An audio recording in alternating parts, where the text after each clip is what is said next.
Good afternoon. Today we know across the state of Washington we have so many families that are hurting because of these fires. Families have lost their homes, lost their dreams. And I know all Washingtonians would like to wrap our arms around these folks and show them how much we care.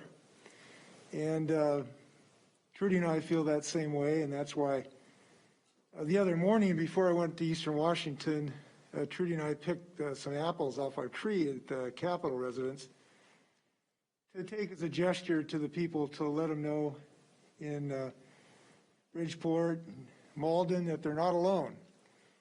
And obviously we regret that mistake, and we hope people's awareness of this situation is raised by this. It is in that spirit that moved us in the first place. We'll be making contributions to local food banks in 3 counties. And I want to thank all the Washingtonians who are chipping in. The generosity has been quite remarkable. I talked to the Red Cross this morning, and we're seeing great acts of kindness, and we appreciate what everybody's doing in the state to help Washingtonians through this difficult time.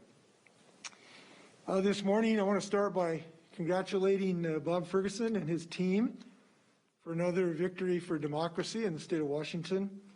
Today, a federal judge ordered the U.S. Postal Service to stop any changes that could slow election mail across the country. We are joined by 13 other states in this crucial move to defend American democracy. And obviously, we have led in good, effective, safe mail-in voting in Washington state, and we hope other states follow our lead. This is a major win for democracy. We are confident in our elections, and we know this is going to add to that confidence by preventing the Trump administration from slowing down the mail and thereby reducing the effectiveness of our democratic voting system. I'm happy to say in our fires that most have been contained at the moment. We want to thank our firefighters and first responders for their heroic work, and it has been heroic. These folks doing this work in this smoke and heat, it's unbelievable how they do it. And we're grateful that at the moment there have not been significant, as I understand, injuries on the fire line, and that's a tribute to the training and the leadership in our personnel. I spoke to British Columbia Premier John Horgan today, and I am so appreciative to hear from him that British Columbia is, in a sense, contributing 200 firefighters. They'll be trained in Redmond, Oregon. They'll be available to fight fires up and down the West Coast. And he told me that when they asked for volunteers, they needed 200. 800 signed up. So this shows a fantastic spirit of our friends to the north. I also read about a family whose home was saved by a drop of retardant that came from Canada across into our airspace, saved a home up in Ferry County, and then returned to Canada. That's a good neighbor, and we'll be thanking British Columbia for a long time for their efforts on these fires. We will respond in kind as needed, of course. I'd also, to help Washingtonians, I directed the Department of Social and Health Services to update its disaster cash assistance program to serve people who've been affected by the wildfires burning throughout the state. You can visit WashingtonConnection.org, WashingtonConnection.org, to see if you qualify for food, cash, child care, long-term care, and Medicare savings programs, or to find other services. You can also call DSHS's Customer Service Contact Center. The name is on the screen, or the number is on the screen. These are folks who've lost everything. This immediate cash is helpful. We're hopeful to get it to people. I hope people will share that information. I spoke to the mayor of Bridgeport today, and she's going to help get this word out as well. By the way, we're pleased that the Bridgeport has been able to get potable water going again. I met with her when I was in Bridgeport the other day, and her water quality folks, and I'm glad that they have been able to make progress on that.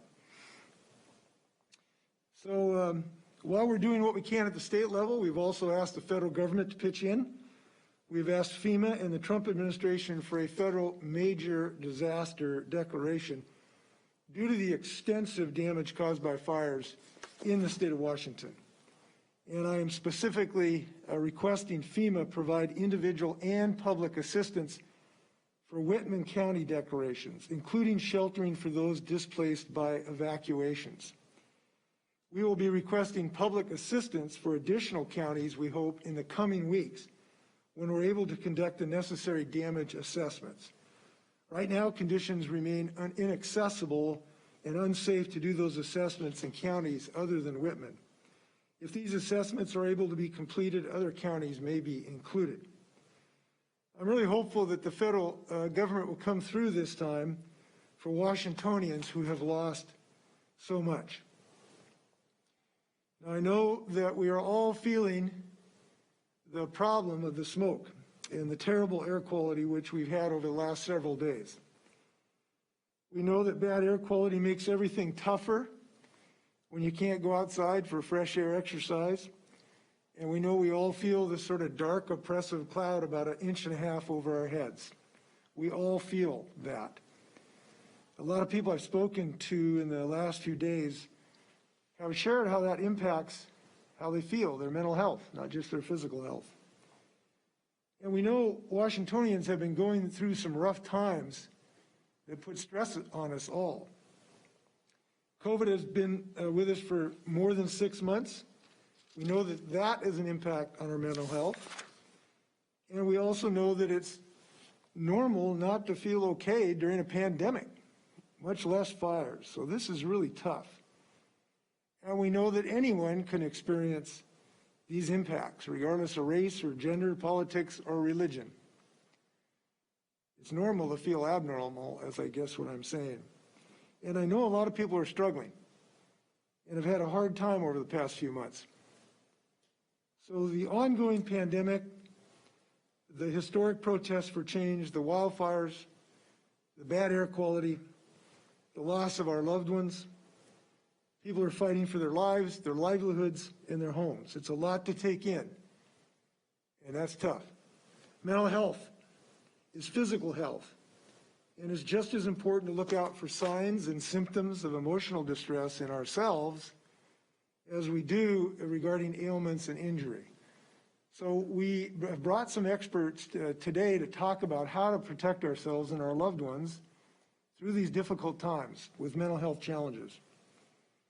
And I think in talking to these experts, what I have told over and over again is we need to learn how to recognize when you or someone in your life needs some emotional support and how they can ask for that help and how they can connect with it. We just got to realize seeking help is not only okay, it's great for us and our loved ones. And supporting each other to seek help is something we can all do for each other. Changes in our feelings, our thoughts, behaviors are common and normal responses during this kind of time. I'm told the Department of Health says that upwards of 3 million Washingtonians will likely experience clinically significant behavioral health symptoms during these times. And this is normal. It is not a result of weakness or doing anything wrong in any way. Any of us can be affected. And we've all got to figure out how to support our family and our friends and our coworkers and our neighbors in that regard. We know that behavioral health impacts are exacerbated in so many different ways. And that people increase their use of alcohol, drugs, and other forms of self-medication at times like this. So, if you're experiencing stress because of COVID-19 or because of the fires or whatever, you can reach Washington Listens at 833-681-0211. That's a good number to know. And if you're in crisis and need help right now, and I'm very serious about this, if you feel you need help right now, please call 866-4-CRISIS, 866-4-CRISIS, or text HOME at 741-741, HOME at 741-741. We also have the National Suicide Prevention Lifeline 800-273-8255. We have more help and resources available at coronavirus.wa.gov/wellbeing. Any and all of these ought to be able to help, and you're doing the right thing for yourself and your loved one if you consider getting help, if you think it makes sense. So to talk more about these resources and when we ought to think about using them, we brought some guests who really are experts in this regard, who can help people who are experiencing them. We're joined by Dr. Kira Moseth. She is the co-lead of the Behavioral Health Strike Team, Washington State Department of Health. Mario Paredes, Executive Director, Consejo Counseling and Referral Service. Yunju Han, Behavioral Health Director, Asian Counseling and Referral Service. And Lily McGregor, who's a student at La Crosse High School in Whitman County. So if we can start with Dr. Moseth. Thanks for joining us. Thank you, Governor. I appreciate it. I'm here to share with you all a little bit about what's going on commonly with some of our behavioral health experiences in the context of COVID and how we can sort of work on navigating those things. You may have noticed that in recent days or weeks or months that you've been a little bit more forgetful than normal, or that you have trouble tracking details, or when you're talking to work colleagues that people are getting kind of just forgetful in general and maybe more distracted than they normally would be and having trouble focusing. All of these are known cognitive and neurological effects from being part of a disaster experience for the last 6 months that we've all been exposed to. They're very normal. Our brains respond to disasters in very predictable ways. You also may have noticed that people are a little bit more quick to anger, maybe a little bit more apt to respond quickly emotionally to things that otherwise wouldn't have previously bothered them. You might see this, again, with work colleagues, at home with your family and your kids, or even at the grocery store or the gas station. So people are just a little bit more keyed up right now, and that's a known factor in where we are in the disaster response cycle. So for Washington State, what we're looking at is for the next quarter, the fourth quarter of 2020, we're headed into what's called the disillusionment phase of disaster response. There's a chart available that can sort of map what we know about behavioral health symptoms with regard to how people tend to respond and where Washington is currently and where we can expect to go. So if you look at the chart here, you'll see that for Washington, based on our time frame, impact phase was approximately mid-March. Then we proceeded into the heroic and honeymoon phase, which was about late April, early May for most of us. And then here we go down into the disillusionment phase. And that's a little bit of it's a challenging term, but we know this is based on disaster science from a variety of incidents all over the world and in the United States, including 9/11 and Hurricane Katrina, as well as smaller scale incidents throughout the country. So the period that's 6 to 9 months post-impact from a disaster is typically the hardest time for people. And it's because we really struggle with that coming to terms, that acceptance of what new normal is going to look like. And there's a lot of information we don't have, right, about how that's going to go. But the most important things to keep in mind is that struggle and that sort of acceptance of what it's going to be like in the next 3 to 4 months and dealing with the unknowns is part of the common experience, and not a single brain is immune to that. All of us are in that together. So we all are experiencing some of these symptoms, and some folks to a greater degree than others, right? And so I really appreciate the governor's remarks about keeping an eye out for your friends and family and people who might need a little bit more help or professional assistance or support, because that's going to really help us get through. As we head into this disillusionment phase for the later half of 2020, unfortunately for Washington, it kind of coincides with some other things that are going on, like seasonal affective issues when the weather changes. So the smoke is not helping that, obviously, right now. And the conditions of daylight have changed, and the weather just kind of worsens in general, so people are inside more. We don't know what's going to happen with regard to a second potential wave of illness in the fall. But we do know that we can get out ahead of the behavioral health issues, so the depression and the sense of hopelessness. We can get out in front of that by promoting the active development of resilience. That can occur individually, that can occur within our families and our communities, and within organizations and companies. And ingredients is created by looking at 4 different ingredients. So you have hope, connection with other people. That includes maintaining existing connections and developing new ones in this virtual world that we're living in. And then redefining and establishing purpose. So identifying what motivates you on a daily or a weekly basis. what's really going on that gets you out of bed in the morning. And it's probably going to be different than it was in January or February of this year. And that's normal too. Really accepting that that's the way it is. And then the last ingredient there is flexibility and adaptability. And a little bit of that is required from all of us right now to sort of get through this next phase, but we can. The data show and are clear that resilience is by far the most common outcome to disasters, and that most people will return to their baseline level of functioning within about 12 to 16 months. The data for Washington State really support this pattern that I was just mentioning and the sort of predictable routine about how people respond from a behavioral health perspective. And that includes the substance use data, that includes depression, that includes anxiety that we've been paying attention to and tracking through the DOH now for a number of months. So all of this is just to say that these experiences are very normal. Resilience is a common outcome, and we can build it intentionally. We can go about having some empowerment there about how we go about doing that. So I would encourage everyone to focus on that and certainly reach out for the resources if they're needed. There is professional support. There are therapy services through either insurance or EAP or community mental health organizations. So lots of options for you. And the Washington Listens line is a great resource, as well as the other crisis lines that were already listed here today. Thank you, Doctor. I thought that you're empowering Washingtonians to take control of our destiny. Thank you. That's a great message. Mario Paradas, Executive Director, Consejo Counseling and Referral Service. Thank you, Mario. Take it away. Yes. I'm here to share with every Washingtonian that we have services available. If you are experiencing behavioral health symptoms, behavioral health conditions, if you're having suicidal thoughts, if you're feeling alone, if you're feeling isolated, if you're suffering from anxiety, depression, please know that every community has behavioral health centers that can help you. It's as simple as picking up the phone and receiving help. There are services in every region, and in every region we can offer mental health assessment, psychiatric evaluation, drug and alcohol treatment. This pandemic has brought many challenges to our communities. One of the challenges is that for children, it removed them from their regular environment, and now children are spending more time at their home and their computer. By doing that, they have lost all the socialization connection that they used to have at the schools.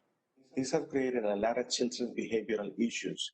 Parents are now having to be teachers, and they're now having to be parents at the same time. This has affected their employment, this has affected their work, and this has affected their ability to parent. All of these challenges bring a lot of stresses in the person's life. We have seen an increase of number of domestic violence cases during this pandemic. We have also seen an increase of number of substance abuse cases in driving under influence fatalities. So it's very important to know that you need to recognize the symptoms. If you begin to acknowledge that there are symptoms that are affecting your daily life, which could be excess of use of alcohol, using alcohol or drug as a coping mechanism. You're seeing anger outbursts, you're seeing domestic violence, you're seeing that there is more tension between children and parents. Please seek help. There is help available. You can call to every center has a crisis line. Every region has a crisis line that will be able to provide those services to you. At Consejo, we specialize in serving King, Pierce, Tucson, Mason County. We're available for you. One of the things that is very important is that during this pandemic, the number of suicidal thoughts among the youth population has increased significantly. The number of depression has also increased. We're going through the last phase, in the phase where we're going to begin to see an increase of number of behavioral health cases. I'm highly encourage you to seek help. There are help available for, you don't have to be Medicaid. You can receive services if you're Medicaid or non-Medicaid client. The doors are open for all of you. Just pick up the phone, call, we're here to help you. Thank you, Mario. Thanks for your offer of that help. Yunju Han, Behavioral Health Director, Asian Counseling and Referral Service. Thank you, Governor. Our agency serves Asian Pacific Islander immigrants and refugee community members living with a mental illness. Asian Pacific Islander communities are extremely diverse, and each ethnic group's needs and experience are very different. I want to send you a message that mental illness is something that we can manage. Mental illness or mental health is biopsychosocial disease, and socioeconomic and environmental factors makes our clients even more vulnerable because our clients have, in addition to mental illness, many people live in poverty, many have language and cultural barriers to access resources, and many suffer also from physical health issue. This pandemic and Black Lives Matter movement and recent wildfire is impacting all of us. Our community members are experiencing emotional distress from fear, uncertainty, and stress. Many people report anxiety and depression, along with, again, increased domestic violence and substance use. Existing mental health condition is worsened by enormous stress and secondary trauma and racism against Asian Pacific Islanders. Many isolated clients are at a greater risk, and they do not have access to food, medication, health information, and social support. Many of our clients live in a very crowded housing condition, and many of their family members are low-wage frontline workers. We've noticed that Pacific Islander and certain ethnic groups such as Mien, Cambodians, Burmese suffer more from COVID-19 virus. Many of our clients do not have phone, computer, access to internet, digital literacy, nor a safe and private place to be engaged in a telehealth. In spite of all these challenges, I believe that there is a help and we are all willing to work together. We believe that everyone who needs mental health service should have access to mental health care without any barriers and stigma. We need to desegregate data and develop strategies for diverse Asian Pacific Islander community and other minority community. Mental health service should be holistic to treat the whole personal health. And service should be provided in a language and a manner that they can understand in their cultural norm. As Mario says, we are in a very rich state where many services in different language and different cultural approach are available. The best thing that we can do is be aware of all the challenges that we are experiencing and seek out for help. Just like physical health, when you have a mental health issues or challenges, seek out and ask for help. And I believe that we have a lot of resources that we can help each other in the community. Thank you. Thank you so much. And we have Lily McGregor, who's at La Crosse High School in Whitman County. Lillian, thanks for joining us. Thank you for hosting this. And I would like to share that mental health is not only, the mental health issues faced from COVID-19 are not only affecting the adults in our community, but also the younger children, especially ones who receive all of their counseling from schools. Many think that our counseling problems can be solved by the use of telemedicine and sessions over Zoom. However, it has been shown through surveys that only 58% of rural residents say that access to high-speed internet is a problem in their area. So this solution of using telemedicine and connecting with people over the internet will not always work. On top of that, the mental health problems of people during this time are being very exacerbated by the unique combination of a public health crisis, social isolation, economic recession, and fire threats all at the same time. So we're seeing some very unique changes from that. It is predicted in Washington that the highest risk of suicide will likely occur between October to December of 2020 this year. And family members and friends should be on high alert and watching for symptoms of depression, such as little interest or pleasure in doing things that a person used to enjoy, feelings of hopelessness, poor appetite, suicidal thoughts and actions. And if you or someone that you care about starts exhibiting these traits, please call the National Suicide Lifeline at 800-273-8255. Lillian, thank you. You give us inspiration. Your age group's leading the state. I really appreciate your leadership on this.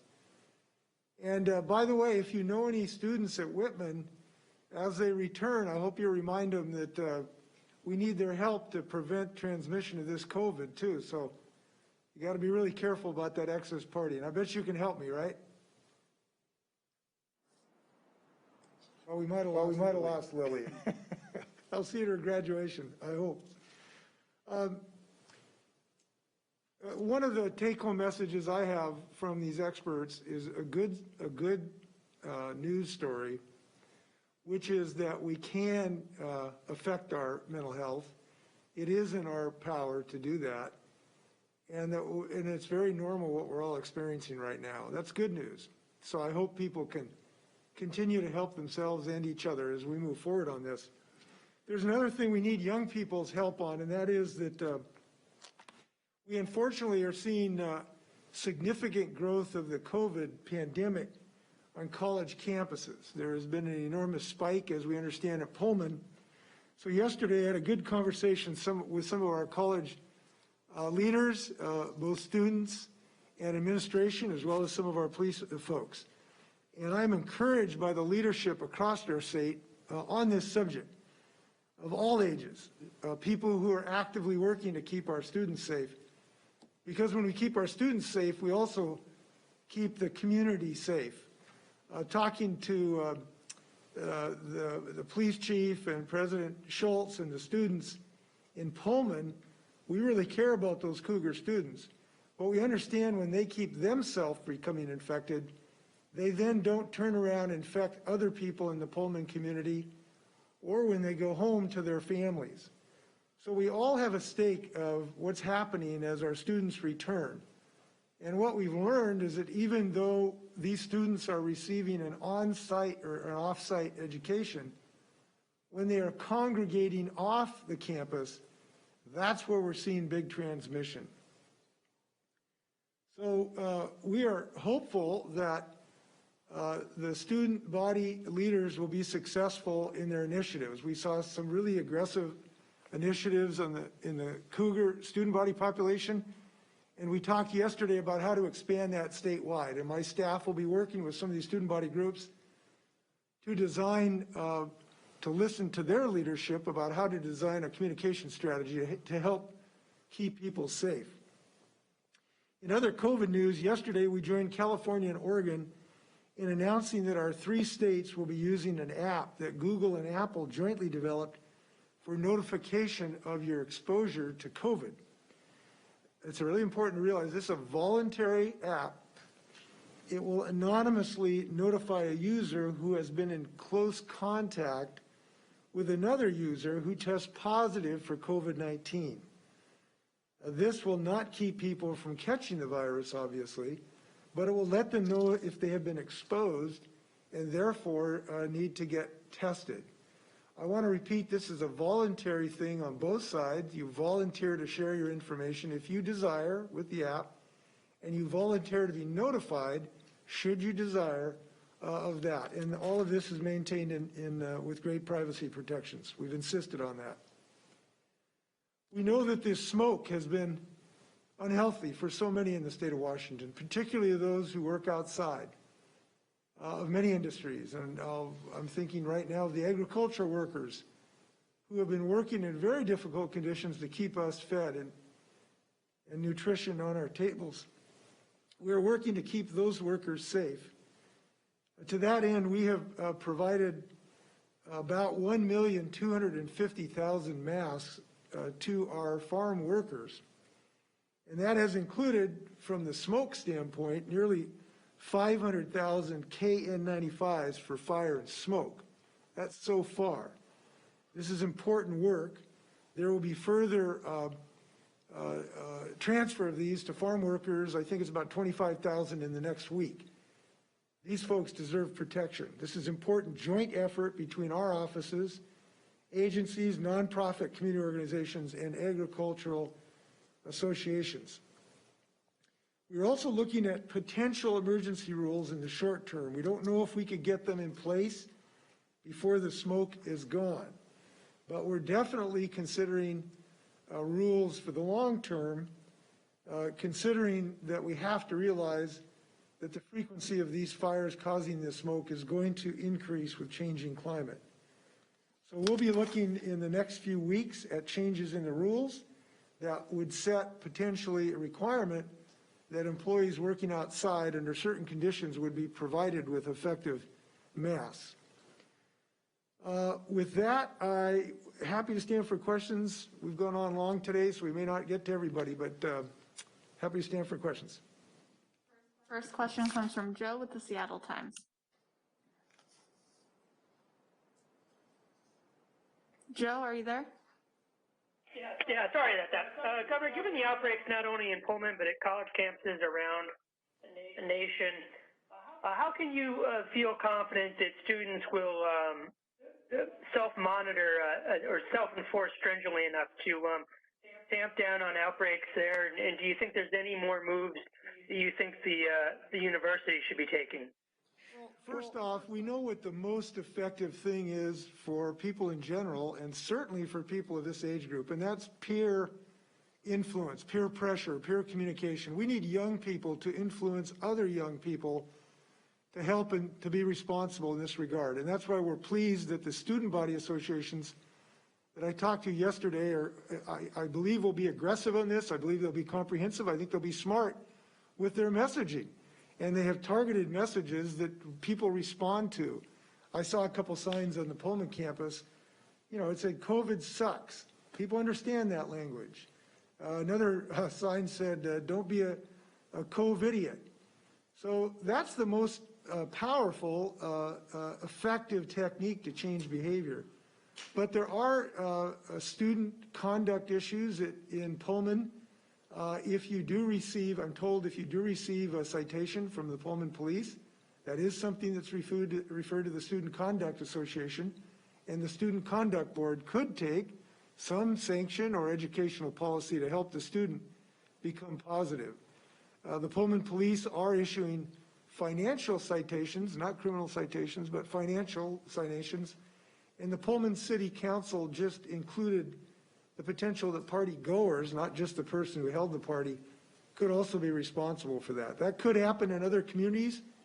Those are decisions that we made by the local communities. All of those are important. I'll mention one other group that I think is important, and that is we parents and grandparents. I think we can be helpful in this regard too. You know, a lot of parents are shelling out money for tuition right now, and we'd like to keep these kids healthy if they're going to go to school. I encourage parents and grandparents and uncles and aunts to have some conversation with their students for their benefit and their parents and grandparents' benefits and their community benefits. And if we all pitch in, I think we can influence this, because I want to reiterate, this is a nightmare for us. Look, we had like 800, 900 cases in Pullman. Just blew up. We just can't have that happening around the state of Washington as people return to Bellingham and Ellensburg and Vancouver and other places. So I hope everybody's going to pitch in on this. Next question comes from Essex with Cairo.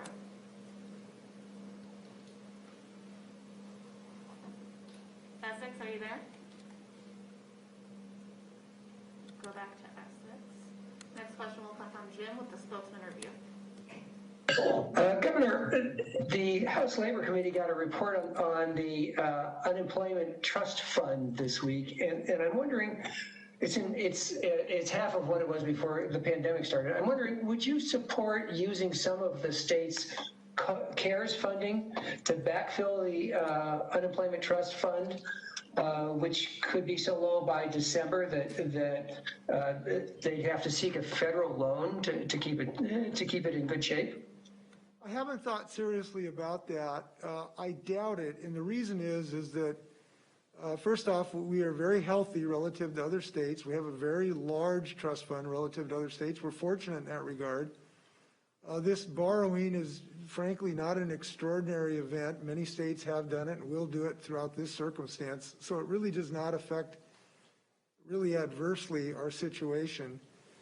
So I doubt it, because we have so many other claims on the CARES funding, from homelessness to provide, you know, mental health services for people, to help small businesses right now stay open.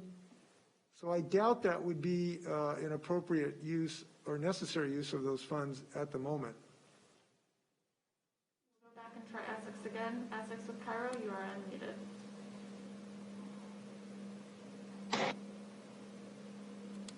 Essex, are you there?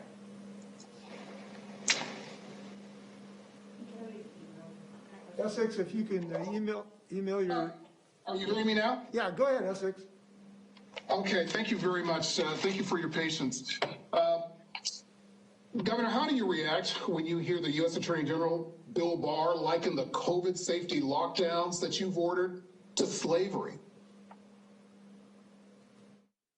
trying to moderate my answer to be civil, and it's a challenge.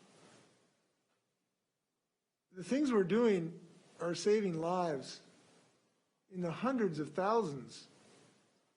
It is difficult for me to understand how anyone, Attorney General or otherwise, would look at that as a reprehensible stain on our country as slavery was. It's very difficult for me to understand that, except for people who want to try to, make this an electoral issue. I find that really disturbing, wrong-headed, and unfortunately dangerous.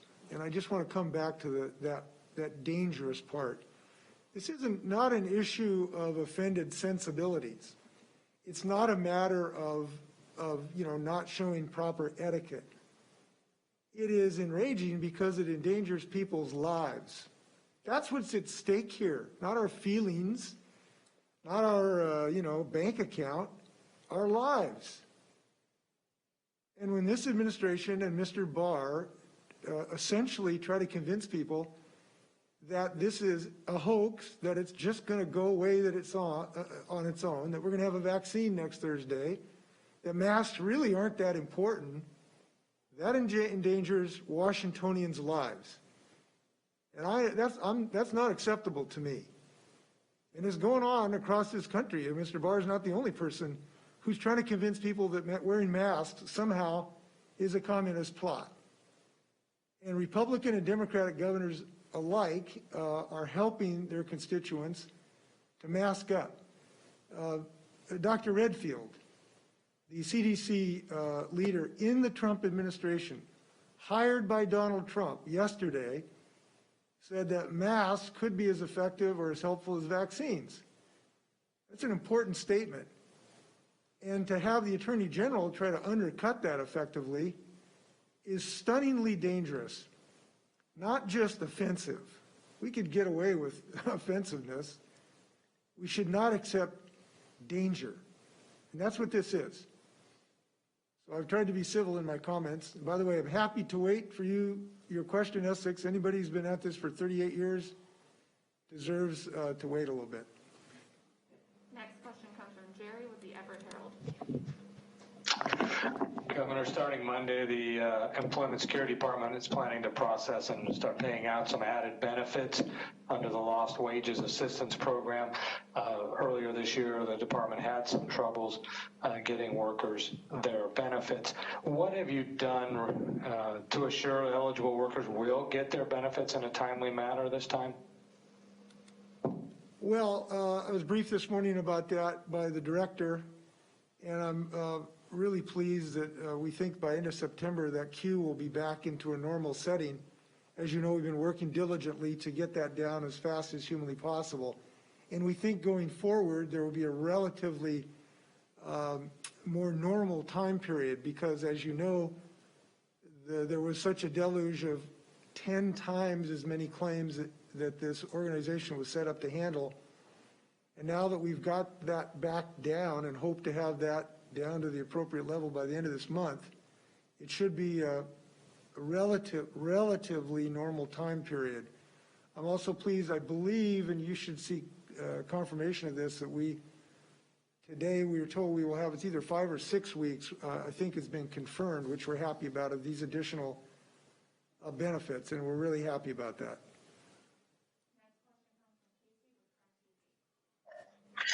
Yeah, so obviously Spokane County out here, we're still in phase 2, and it seems like for a lot of businesses, the concern is as much not knowing as anything else. With Safe Start, they could at least make some long-term plans. Now with the pause, that's not really as possible. So I'm wondering what kind of metrics are you monitoring? What might it take to start to reevaluate that pause? You bet. Look, we are eager to try to make advances in our reopening of our businesses. The uncertainty that these business owners and their employees have is terribly painful for them. I feel it, I share it, I know it's across the state of Washington. And I think you put your finger on really something that's the uncertainty about this that is maybe as frustrating as anything else in this situation. So what we're doing is trying to be as effective as possible to drive both the number of our cases down.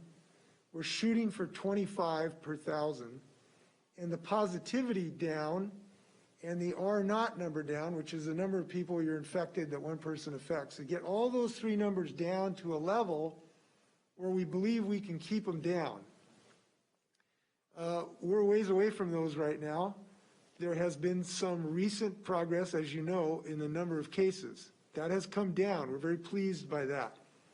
Now I think we're about in the top best 8 states in the United States on that metric.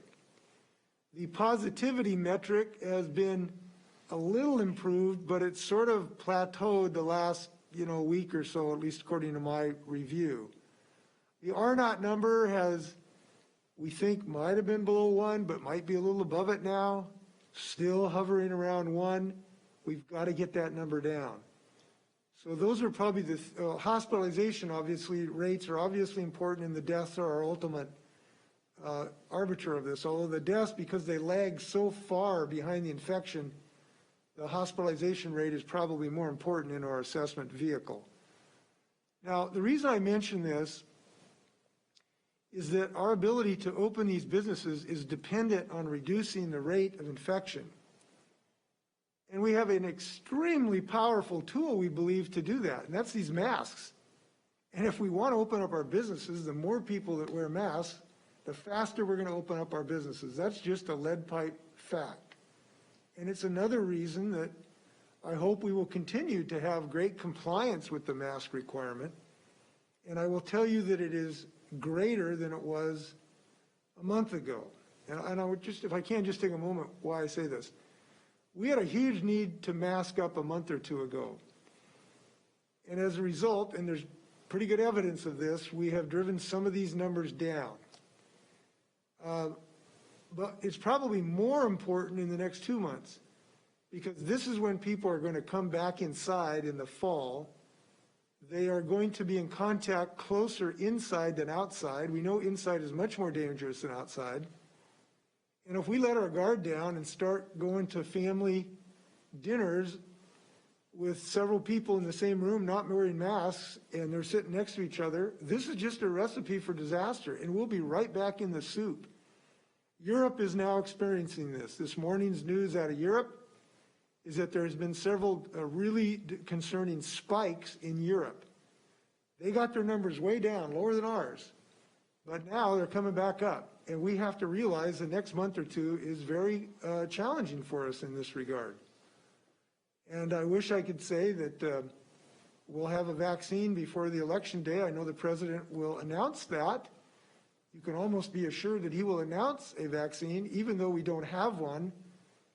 We gotta stick to what we know works right now that we have, which is masking and social distancing. So we're going to be talking to our Department of Health and their experts about how to help people be safe in the fall. How do you be safe inside? How do you have some social interaction in a way that does not increase this pandemic? And we'll be sharing those messages with the public as we work on this. Alexis with the News Tribune.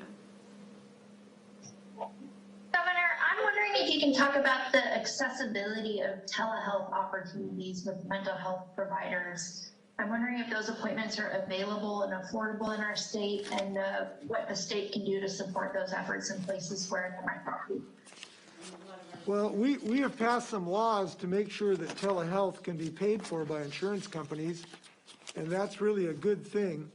But I'm wondering if I can have Dr. Mosseth talk about that in any more detail. Doctor, do you want to talk about that at all? Sure, I can give it a shot. So telehealth, yeah, you're right. You're absolutely right, and that's how most of us are operating in terms of psychotherapy right now.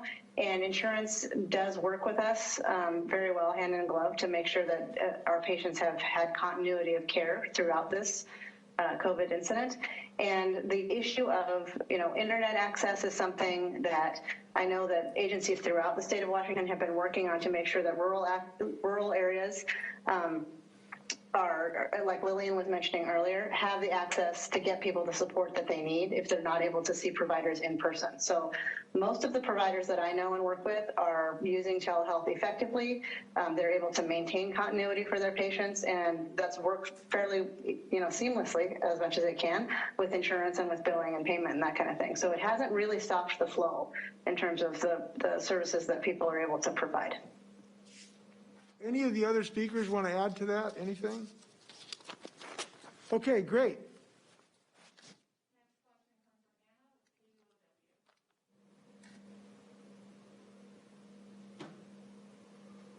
Anna, are you there? Try her again. Next question will come from Bridget with the Wenatchee World. Hi, Governor. Hey, you kind of touched a little bit earlier on about the apples that were brought to Douglas and Okanagan counties. I was wondering just kind of your reaction to the apple maggots that were found there, and what your office is kind of doing to try to recover those apples. Yeah, well, obviously, we would not want those to have arrived in Douglas County. I think you probably understand this is an act of attempted generosity that didn't work out that well. And I tell you, I see these people in pain. I see them crying, standing in the ashes of their home, and you just want to do something to show that you can let them know they're not alone. And Trudy and I just figured that morning that if we could pick some apples that morning off our tree and deliver them, maybe that's a little small gesture to let them know they're not alone. So that's what we did. And fortunately, I'm told that the vast majority of these have been recovered. We had a box in Malden that has been recovered by our state Department of Agriculture. There was a kind of a tray that I left at Bridgeport at a church that was a center of food delivery. That has been recovered. And there was a bag of 7 apples I left for a great old rancher at a retirement center in Omak that's been retrieved. So I'm really glad that that's the case. Try Anna with KUOW again. Anna, you are unmuted. Hi there, can you hear me now? Yes. Excellent. So apart from the Washington Listens line, do you have any plans to invest in any additional programs or new funding for, say, long-term mental health services for the fall or winter? For example, to support organizations or healthcare providers who are supporting community mental health needs? Well, there is a potential of additional CARES dollars as those are becoming scarce, of course. So that remains a possibility. We, of course, talked to legislators about those things in making those decisions. So we have not had those conversations yet, but that is a possibility. Our message today, though, is we need people to ask, and we hope people will do that. And fortunately, because of a law we passed, the insurance companies are required to cover these mental health services. So for those who do have insurance, and I'm glad that because of our efforts, we have added 800,000 people who have insurance, that people will seek this treatment and the insurance policies can cover it. Now, we are disturbed that the president is trying to take away that health insurance for people with mental health from 800,000 people in our state. So far, he has failed, and we will continue to hope that he continues to fail because we need these services right now desperately. And I hope people will continue to access them. We have time for one more question. It'll come from Scott with Northwest News Network. Hi, Governor. Can you clarify, I think you said it at the top, but just to clarify for the record, did the apples that you brought all come from the Capitol grounds and the governor's mansion there? I've seen some speculation that they also might have come from your home in Bainbridge Island. And can you just clarify, were you aware of the quarantine issue before this? Well, they came from a tree that's on our grounds. It's a tree that we planted a few years ago. It's very productive. And look, I was thinking about the people who lost their homes, and we went too fast, and I regret that. And I hope it's a lesson for folks. And now we got to focus how we help these people. And we're doing that. This is not related to that other issue, but we had a delivery of tens of thousands of pounds of food from our Department of Agriculture that the Red Cross told me that's been really efficient, and I'm very happy about that recently. So I regret this happening, but I want people to know I care about them. No, I want to thank everybody. Please be safe. And I know these are hard times. This smoke is really tough on us. But if we watch out for each other and if we watch out for ourselves and care for our mental health, we're going to get through this together. Thanks a lot.